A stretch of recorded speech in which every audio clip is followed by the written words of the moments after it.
Oceania, or more commonly known as the Australian continent, is the smallest continent by land area, but the vastest when considering its sprawl across the Pacific Ocean.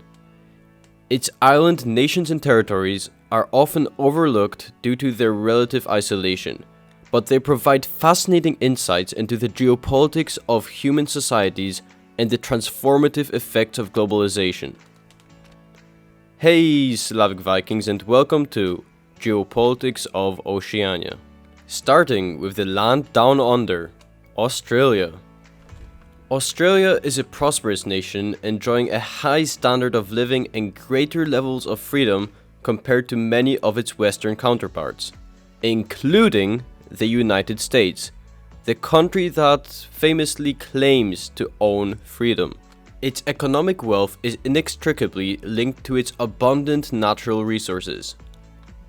Iron, coal, and gold are just some of the treasures beneath its soil, mostly in the barren landscape of inland Australia, where no one lives. These resources transform Australia into a crucial player in the global export market, which define its geopolitics. The country's geographical location, while isolated, fortifies it against the threat of invasion and solidifies its dependence on maritime trade. However, this isolation doesn't equate to insulation from the world. Quite the contrary. Culturally, it shares much with Europe, partially due to most Australians originally coming from there.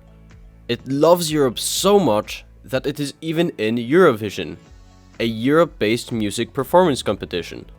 At the heart of Australia's international relations is a balancing act of diplomacy. The Australia-US-UK Pact, or more commonly known as AUKUS, recently made headlines with the controversial decision of the traditional allies to provide Australia with nuclear-powered submarines.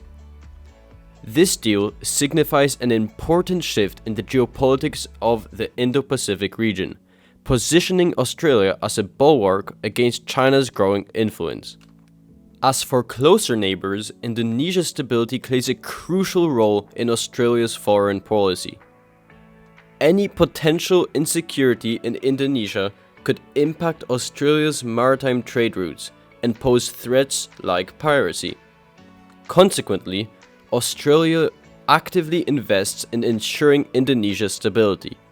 This is very evident if you look at Australia's maritime trade routes on a map. The country's foreign policy objectives are multifaceted, with the top priorities being the protection of these maritime trade routes and extraction of security guarantees from its allies, like the US. Australia also aims to diversify its trade partners, reducing dependencies on exports while promoting domestic industries. The country's strategic alliances, from bilateral treaties to its active role in the regional organizations like ASEAN and the Quad, underscore its commitment to a rules-based international order, accepting the US as the global policeman. Home to the indigenous Australians, the world's oldest surviving culture, Australia is also a melting pot of cultures, with successive waves of immigration adding layers to its societal complexity. In essence, Australia stands as the defining country of Oceania. I think that the fact that Oceania is often just called Australia signifies the huge influence that Australia has in this continent. As we bid farewell to the sunburnt outback of Australia, we set our compass southeast to the land of the Lord of the Rings, New Zealand. Also known as Kiwiland, though dwarfed by Australia in size, the Kiwis have made it clear that they don't fuck around with the Aussie neighbours. While it may seem like a mere detail to some, the fact that New Zealand is recognised as its own continent, Zealandia, is a big deal to them. They also remind us that they have their autonomous realm of islands extending well into the South Pacific. The Cook Islands, Niue and Tokelau might be remote, but they surely have high importance in the world of maritime claims. New Zealand, though small, has the 9th largest maritime area in the world, thanks to these distant outposts. It's not a secret that the Pacific is becoming a geopolitical hotspot, with China, the US and Europe all vying for influence. New Zealand, already an active player, could find its expansion colliding with China's own Pacific ambitions. And speaking of disputes, New Zealand has had a fair share of its own. It's had a sibling rivalry with Australia since they were colonies. There's even been a long-standing quarrel over who actually invented the pavlova. They fight over celebrities too, like Russell Crowe. And let's not forget the underarm bowling incident in 1981, a cricket scandal that strained trans-Tasman relations. It's a long story to get into, so I won't. Even on the serious side of things, the Aussies and Kiwis haven't always seen eye to eye. Back in the day, the idea of unification between Australia and New Zealand was tossed around, and the Australian Constitution even has a provision for New Zealand to join as a state. However, the Kiwis have always maintained the preference of independence. They have even locked horns over maritime boundaries. New Zealand has been trying to stretch its continental shelf and thereby its maritime territory. But not everyone's on board with this expansion. These disputes, while sometimes bordering on comical, do have real implications for resource rights, territorial claims, and regional influence. From New Zealand, we journey westwards to another fascinating destination, Papua New Guinea. It's here in the southwestern Pacific that the eastern half of the world's second largest island, New Guinea, finds its identity. Papua New Guinea is a testament to diversity, a richly cultured and land steeped in tradition and thriving on variety. This cultural mosaic is home to over 850 distinct languages and a multitude of tribal societies, each unique in its own right. The economy of Papua New Guinea is rooted in the richness of its land, with agriculture forming the backbone of livelihood for the majority of the population. But it's not just agriculture that drives the economy. Papua New Guinea is endowed with mineral and energy resources, and there are potential untapped reserves of oil, gas, and precious metals waiting to be explored or exploited. However, Papua's geographical position places it in a complex regional network. To the west, it shares a contentious border with Indonesia. The ongoing separatist conflict in Indonesia's province of West Papua has stirred up relations between the two nations. Occasional border clashes and the steady influx of West Papua refugees into Papua New Guinea amplifies these tensions. Moving southwards, Papua New Guinea shares a complex yet crucial relationship with Australia. Historically bound together by Australia's former administration over Papua New Guinea, the relationship between the two is intricate. They've had their share of disputes, from the handling of asylum seekers, a controversy that escalated with Australia's offshore processing centre on Manus Island, to disagreements over maritime boundaries. However, their shared history and economic ties often facilitate dispute resolution, maintaining an overall positive relation. Papua New Guinea, with all its internal complexities and regional relations, plays an important role in the South Pacific affairs. Its membership in numerous regional organizations, including the Pacific Island Forum and the Malaysian Spearhead Group, signifies its importance. Known for its prestigious water, Fiji is more than just a tropical paradise in the South Pacific. Made up of more than 300 islands, Fiji is a cultural and ecological jewel nestled in the heart of Oceania. Tourism, along with sugar exports and remittances, drives Fiji's economy. The country is also a significant contributor to UN peacekeeping missions, carving out a reputation in global peacekeeping. The country's strategic location and abundant natural resources have made it a focal point in the South Pacific geopolitics. Fiji's relations with its regional neighbors are characterized by a blend of cooperation and contention. It has been embroiled in a territorial dispute with Tonga over the Minerva Reefs, with occasional spikes of tension. In the broader geopolitical canvas, Fiji has maintained diplomatic relations with many nations, including China, the US, and Australia. While Fiji benefits from Chinese investments, it also faces a balancing act as it juggles ties with traditional allies such as Australia and the US, both wary of China's specific ambitions. Fiji's political landscape is also interesting, with a history of coups causing periods of instability, yet it has shown resilience, bouncing back and engaging in regional forums, like the Pacific Island Forum, highlighting its role in the South Pacific. Leaving the prestigious waters of Fiji, we sail towards the Solomon Islands, an archipelago graced by unparalleled biodiversity and complex geopolitical dynamics. A nation of almost 1,000 islands. The Solomon Islands, like its Pacific neighbors, finds itself navigating intricate international relations. The islands have been the subject of territorial disputes, most notably with Papua New Guinea, over the Shortland Islands and Ontong Java Atoll. These tensions, while currently dormant, pose potential challenges for regional peace. China's increasing influence in the Pacific is felt here too. In 2019, the Solomon Islands switched diplomatic recognition from Taiwan to Beijing, a significant geopolitical move. This change has led to growing Chinese investments in the island, but not without controversy. Local communities have raised concerns about land leases and environmental impact, underscoring the delicate balance between development and preservation. They are leading contributors to the regional assistance mission to the Solomon Islands, aimed at restoring law and order following ethnic tensions and conflict. The success of this mission has bolstered their regional standing and further solidified these relationships. However, the Solomon Islands is not merely a passive actor. The country leverages its strategic location and rich resources to shape its foreign policy. As one of the largest exclusive economic zones in the South Pacific, the Solomon Islands hold sway over viable tuna fisheries, a key economic and geopolitical asset. The struggle over West Papua's independence from Indonesia is another important geopolitical situation for the Solomon Islands.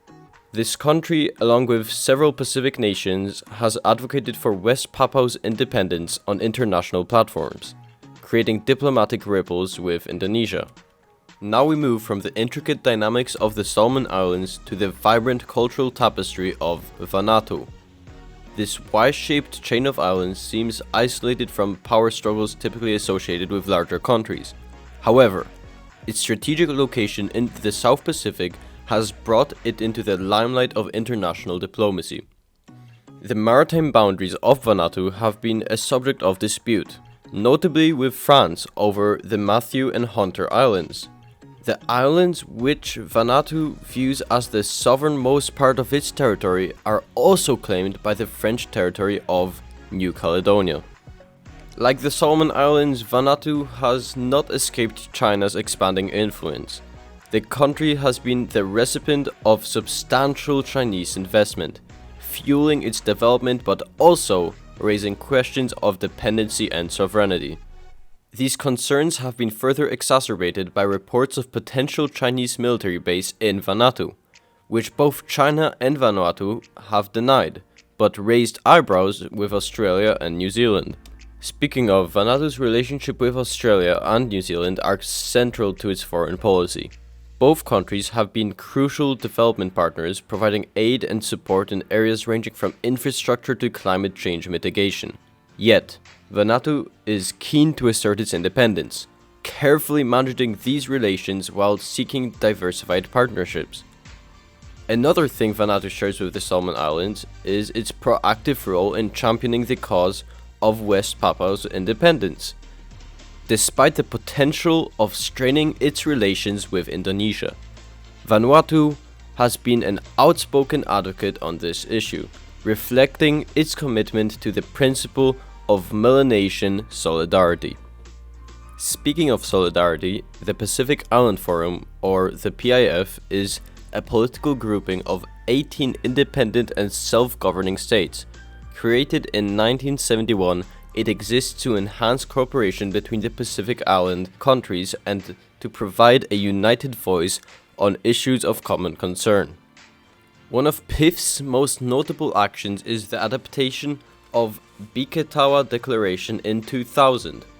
This regional security framework has allowed member states to respond collectively to crises such as political unrest or natural disasters. A prime example of the declaration in action is during the early 2000s ethnic and political tensions in the Solomon Islands, which led to the deployment of the Regional Assistance Mission to the Solomon Islands. The PIF is also at the forefront of climate change advocacy, given that its member states are particularly vulnerable to rising sea levels and other climate-related issues. The PIF has been a strong proponent of global efforts to reduce greenhouse gas emissions. The forum played a crucial role in the run-up to the Paris Agreement, lobbying for the inclusion of the critical 1.5 degrees Celsius temperature goal, vital for the survival of its low-lying Pacific Island nations. However, despite the successes, the PIF has not been without internal strife. A dispute over the Secretary General election in 2020 led to a threatened withdrawal of 5 Micronesian countries. The controversy underscored latent tensions about the influence of Australia and New Zealand within the PIF, and the perceived imbalance of how leadership roles are assigned among the Pacific's various subregions. Leaving the larger machinations of regional politics behind, we will now focus on the heart of Polynesia, Samoa, a prominent member of the mentioned Pacific Islands Forum. Samoa's voice carries significant weight in the collective chores of the Pacific.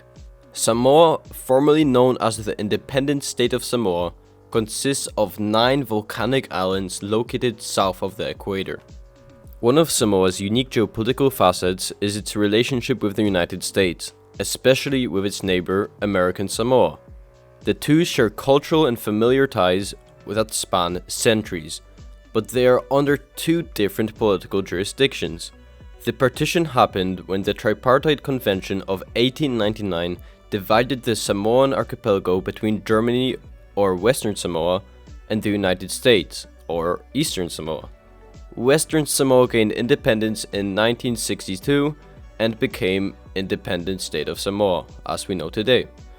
The division between American Samoa and Samoa has resulted in a unique political and cultural relationship. Samoa relies heavily on remittances from Samoan communities abroad, especially from American Samoa and the wider United States. Therefore, maintaining favorable relations with the United States is critical to Samoa's economy. We leave the lush landscapes of Samoa and set our course to the extensive archipelago and expansive maritime jurisdictions of Kiribati. Scattered across the Central Pacific, with its vast maritime territory, Kiribati holds an important position in the Pacific. It is one of the world's largest marine protected areas and contributes significantly to global biodiversity. However, this environmental stewardship comes with its own geopolitical complexities. One of Kiribati's challenges is enforcing its maritime laws and protecting its waters from illegal, unreported, and unregulated fishing. While it maintains diplomatic relations with many countries, its allegiances have undergone notable shifts over time. In 2019, Kiribati switched its diplomatic recognition from Taiwan to China, a decision that has significant implications for its international relations and for the larger narrative of the Pacific geopolitics. A critical part of Kiribati's geopolitical narrative is its looming existential threat: climate change. With the majority of its land barely a few meters above sea level, Kiribati is among the countries most vulnerable to rising sea levels. This environmental crisis has led Kiribati to seek international cooperation and assistance that has influenced its relationships with countries like Australia, New Zealand, and the United States, since these Western countries usually care more about climate change than others. Moreover, Kiribati's strategic location near the equator has made it attractive for space programs. Its Christmas Island was a crucial missile testing site during the Cold War. Today, it is the location of the Chinese satellite tracking station, a presence that underscores China's expanding influence in the region, undercutting America. I forgot to mention that Kiribati has some goofy-ass town names like Banana, London, Paris, or even Poland. Leaving the endangered state of Kiribati, we head southwest to the friendly islands of the Kingdom of Tonga. As the last remaining Polynesian monarchy, Tonga is unique in the Pacific for never having fully surrendered its sovereignty to a foreign power, thus maintaining an unbroken line of monarchs which continues to this day. This gives Tonga a unique sense of identity and pride among its peoples. Despite its small size, Tonga's exclusive economic zone, or EEZ, covers a vast area of the Pacific Ocean, making it strategically important. China has been significantly increasing its influence in Tonga in recent years through aid and investment. As of now, Tonga's external debt to China is considerable, leading to concerns about its economic sovereignty over the many times mentioned Chinese tactics of debt trapping. Meanwhile, traditional allies like Australia and New Zealand continue to provide aid and have strong cultural and historical ties with Tonga. The US, though a bit further away, has significant interest in the Pacific, and hence in Tonga, due to its geopolitical competition with China. Tonga generally enjoys peaceful relations with its neighbors. However, just like Kiribati, the country has raised concerns about illegal, unreported, and unregulated fishing in its waters. And this YUU fishing not only threatens Tonga's maritime biodiversity, but also impacts its economy by depleting fish stocks that the local communities rely on for livelihood. Sailing southwest from the proud Kingdom of Tonga, we reach my favorite country in Oceania, Tuvalu. This tiny island nation, spread over 4 reef islands and 5 atolls, is the 4th smallest country in the world, but its geographical significance far outweighs its size. While the country enjoys peaceful relationships with its immediate neighbors, its ties with larger countries, especially China and Taiwan, stand out. Tuvalu is one of the few nations that recognize Taiwan's sovereignty, a diplomatic allegiance that has persisted despite China's rising influence in the Pacific. This diplomatic choice has been rewarding for Tuvalu, with Taiwan becoming one of the most significant aid providers. Moreover, Tuvalu's relationships with the United States and Australia are crucial due to their commitment to climate change mitigation. As one of the nations most threatened by rising sea levels, Tuvalu's very existence depends on global efforts to combat climate change. Now, onto the reason why this is my favorite country in Australia. Its domain name. In the late 1990s, Tuvalu leased its internet country code top-level domain TV to a California-based company, which subsequently subleased it to another tech company, Versign. This internet domain, widely sought after by television and streaming websites like the biggest one that I also use, Twitch, brings significant revenue to Tuvalu, accounting for 10% of its national budget. Moving slightly northwest from Tuvalu, we reach an even smaller country, being the world's 3rd smallest nation by area, Nauru. With less than 10,000 residents, it has witnessed an incredibly tumultuous economic journey. Once known as Pleasant Island, it makes up being a tiny country by having big people. Nauru has the fattest population in the world, with over 61% of the adult population being obese. As a result of this economic downturn, Nauru has turned to several avenues for revenue. It has controversially leveraged its sovereign status by providing offshore detention facilities for Australia's intercepted asylum seekers, a move criticized by numerous human rights groups which brings significant funding from Australia. This reminds me much of the American Guantanamo Bay. Nauru has also navigated tricky diplomatic waters by recognizing the sovereignty of the self-proclaimed independent region of Abkhazia and South Ossetia, making it one of the few nations to do so. This recognition came after substantial financial aid from Russia, demonstrating how Nauru has strategically leveraged its diplomatic relations for financial aid, or differently said, sold itself out. As we venture north from Nauru, the Republic of Palau, an archipelago of over 500 islands, comes to view. Known for its picturesque beaches, diverse marine life, and the world's first shark sanctuary. Just like Tuvalu, it is one of the few nations globally that recognizes Taiwan's sovereignty over China.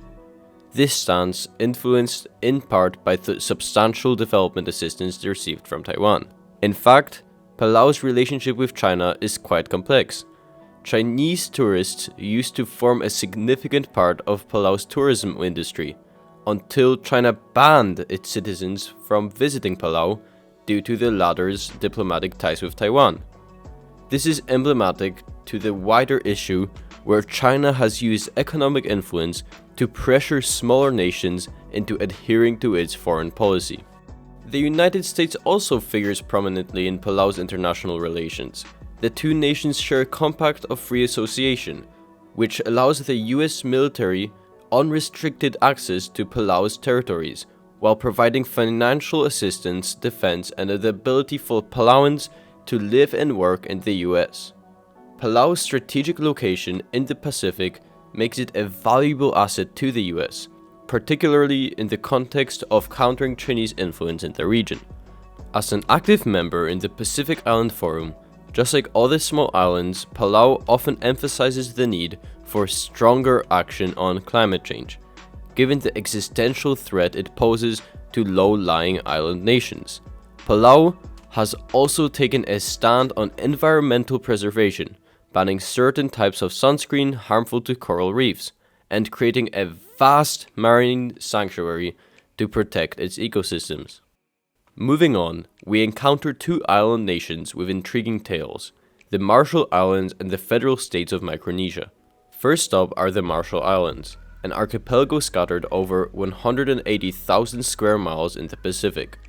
Their strategic significance, much like Palau's, extends beyond their geographical size. The US, under the Compact of Free Association, enjoys military privileges in the area and in return provides defense and money. However, this agreement is not without controversy. The Marshall Islands were the site of US nuclear testing during the Cold War, which had a devastating impact on the island's inhabitants. In fact, SpongeBob SquarePants, set in Bikini Bottom, was named after Bikini Atoll in the Marshall Islands, where the US conducted its nuclear tests. The show's creator, a marine biologist, reportedly based the underwater city on the nuclear test site, which explains the nuclear mutation on SpongeBob and his friends, who are anthropomorphic sea creatures with human-like characteristics and live in a community similar to human society. The theory says that they are this way due to the nuclear radiation from the bombings. Anyhow, in terms of the geopolitical relations of the Marshall Islands, like the two previously mentioned states, is one of the few nations that recognize Taiwan over China. This relationship, fueled by diplomatic aid from Taiwan, has strained relations with China. The Marshall Islands, alongside other Pacific nations, have effectively become a battleground for influence between China and Taiwan, one of the last where the Chinese have not won. Now let's turn our attention to the federal states of Micronesia. Though often confused with the Marshall Islands due to the latter being part of a wider Micronesian region, these are separate sovereign states. The federal state of Micronesia is comprised of 4 states scattered across the Western Pacific, each with its unique culture and history. Much like the Marshall Islands, Micronesia shares a compact of free association with the United States. This agreement, while providing economic assistance and defense, also grants the US strategic military rights in the region. It's a delicate balancing act for Micronesia, maintaining its own independence while also relying heavily on the US. Oceania is dotted with numerous overseas territories, many of which have a unique geopolitical characteristics and histories. Firstly, let's discuss the territories under French control: French Polynesia, New Caledonia, and Wallis and Futuna. French Polynesia, known for its famous Tahiti and Bora Bora Islands, were granted autonomy in 2004, yet it remains an overseas collectivity of France. New Caledonia, a significant source of nickel, enjoys a large degree of autonomy, but is also an integral part of France. After several referenda, the New Caledonian populace voted to stay with France, whilst in Futuna, the third French territory, holds a different status and is an overseas territory of France. This is all quite complicated, but it doesn't really matter. So let's move on to the American territories of Guam and the Northern Mariana Islands. Guam, a vital military outpost for the US, is the southernmost in the Mariana Islands. The Northern Mariana Islands are a commonwealth of the United States, granting the US yet another strategic access point to the Western Pacific. Hawaii, an integral part of the US, is the most populated and well-known of all the overseas territories. As I'm sure the Japanese would agree, it's strategically located in the Pacific Ocean, making it a significant military and commercial hub. But let's not forget about the Pitcairn Islands, the last British overseas territory in the Pacific. It's one of the most remote inhabited places in the world, known for being settled by mutineers from the HMS Bounty in 1789. Oceania is one of the last places on Earth where the echoes of colonialism intertwine with the realities of the contemporary world order. Each island will have to pick if they want to align with the West and Taiwan or mainland China, or maybe play both sides for their benefit. It has been refreshing making a video on a smaller continent, and I posted a poll so you can vote on what continent I should cover next, although there aren't many left. So if you want more videos on this series, let me know by subscribing and liking. And don't forget to add your corrections and insight in the comments. And as always, farewell, żegnam and goodbye.